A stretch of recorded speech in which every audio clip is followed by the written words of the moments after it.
Hello everybody, welcome back to Screenstars and welcome to another PlayStation review. Today I'm taking a look at Gladiator Simulator Arena of Freedom for the PlayStation 4.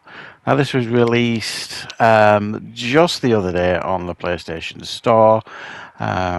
Gladiator arena games are something that we don't get a great deal of on the PlayStation, so I was definitely interested in this. Essentially, what you are here is obviously a gladiator. The game starts, you get to choose what type of gladiator you want to be. There's quite a few to choose from. Whether you want fast and agile gladiators or big, strong, powerful gladiators, they all have different weapons and stuff. It's up to you. You can choose who you want, and then if you want, you can go back and choose somebody else. But you have to start a new game to do that. There is a basic tutorial that isn't very good, if I'm being honest. I mean, as soon as you start the tutorial, the alarm bells start ringing with this game because you get to try out the combat. And it's, well, there's no other word for it really, the combat. It's pretty abysmal. It really, really is. I can't sugarcoat it.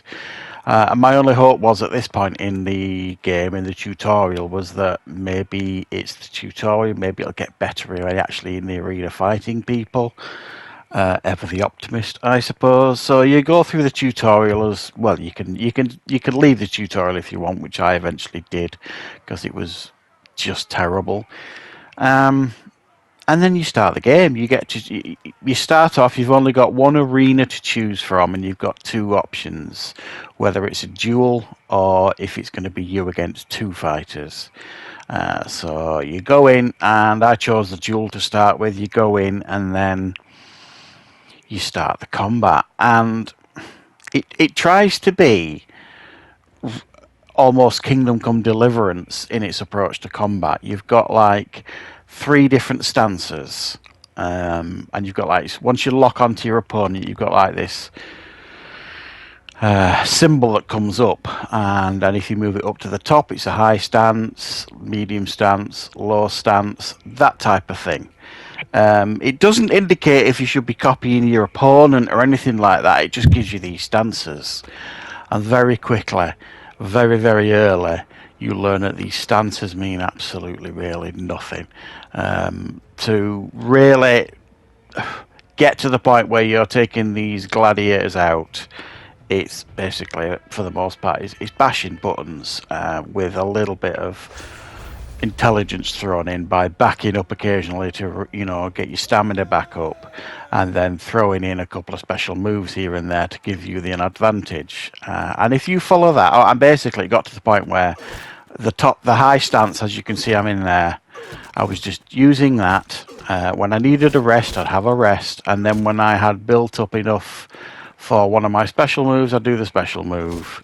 And you would pretty much win most fights.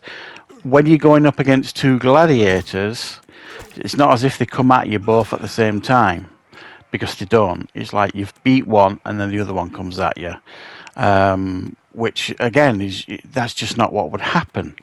If it's 3 gladiators in an arena, you all try and take each other out, and that just doesn't happen. It's a case of, I'll wait while you two have had a go at each other, and then I'll have a go while they're screaming in the background, yelling at you. And it's sad to say, it's just rinse and repeat. That is the game. The only things that you have to do now is, after each battle that you win, you earn coin. And then after you've beaten everybody in that arena, you go out and you go into the menu and you get to choose. If you've got enough money, you can get better weapons, better shields, better helmets. You can improve the effectiveness of your special moves. You can improve the effectiveness of your kick. You've got like a Gerard Butler gladiator kick that he uses in 300. You got one of them. I mean, so it's really, that is it. And then once you beat everybody in the duel in that arena, once you beat everybody in the, where you got 5 people twice, then you've completed that arena and you move on to the next one, and it's exactly the same. There is no difference. It's just different arenas, but the same type of battles. Now, I'll be honest, I think I won and unlocked about 5 or 6 arenas. After that, I just couldn't take it anymore because the combat is so poor. There's no impact on the combat. You get a bit of blood effects here and there, but it's so sloppy, the combat, that I just couldn't do it anymore. So it could well be that there's other things later on in the game, but I seriously doubt it. I don't think we're going to be getting chariot races or that kind of stuff. It's just not going to happen. It's just duels and then fights against more enemies, and that's it. And then upgrading your equipment and your special moves. Going back in, rinse and repeat. Going back in, rinse and repeat. And if the game was good and the combat was good, maybe that would be an interesting and fun gameplay loop and addictive. But the combat is absolutely terrible. So I can't recommend this. This is $11.99. I don't know how they dare. This at $4.99 would be too much, I would suggest. It's just, the game's not the ugliest game I've ever seen.